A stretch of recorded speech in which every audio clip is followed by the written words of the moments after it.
To rinse them, I got water from a bucket from the faucet, which was located a few feet from the outhouse in the middle of the camp.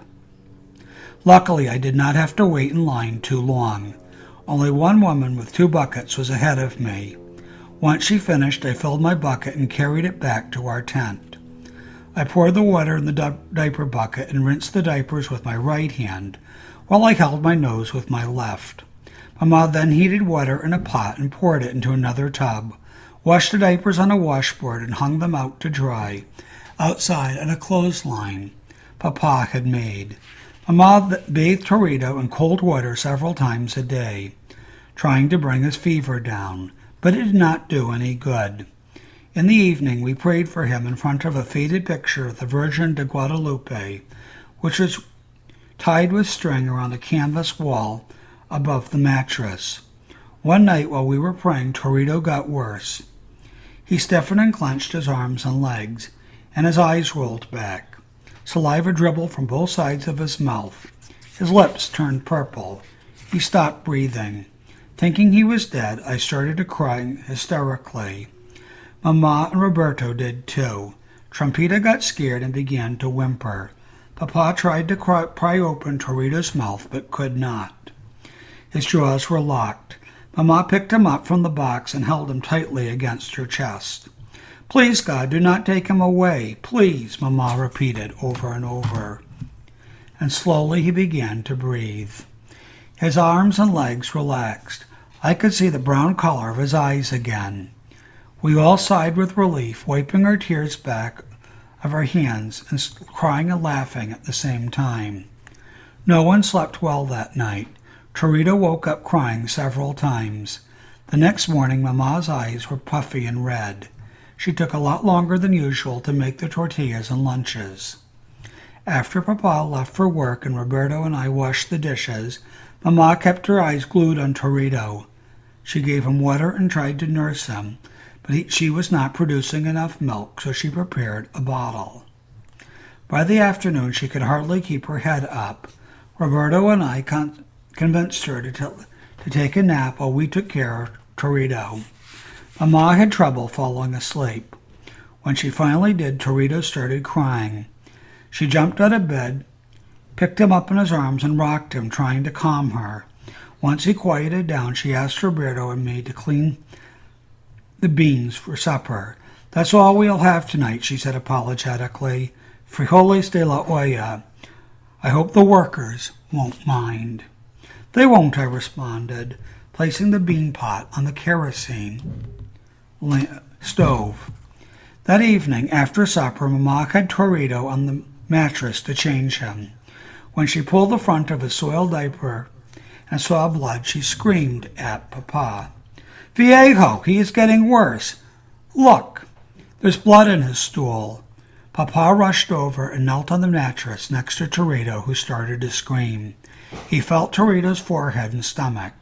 "He still has a fever," Papa said pensively. "His stomach feels hard. Maybe it's something he ate.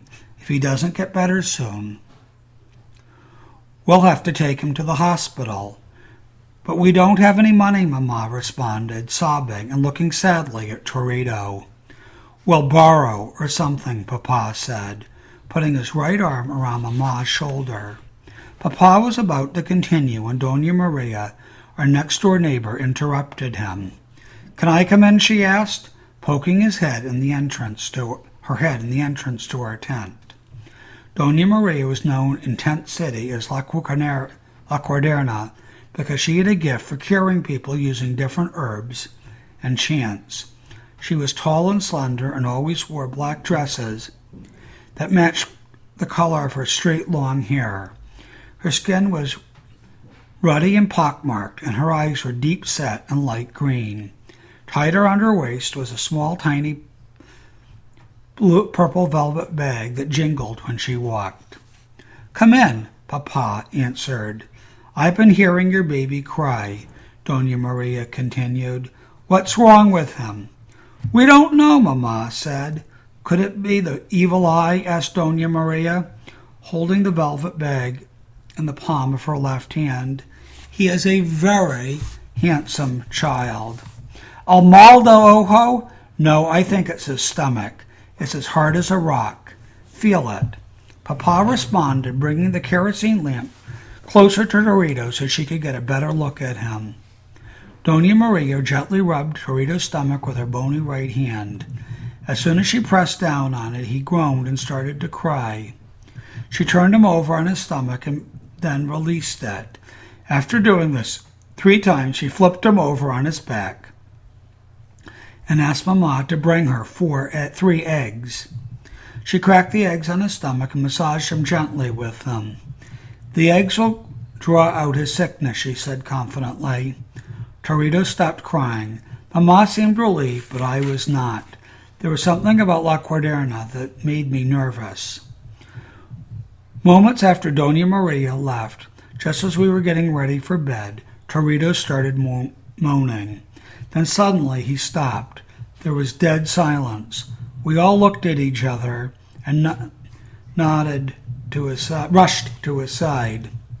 He was as stiff as a board and had stopped breathing. His eyes were rolled back. Mama started weeping.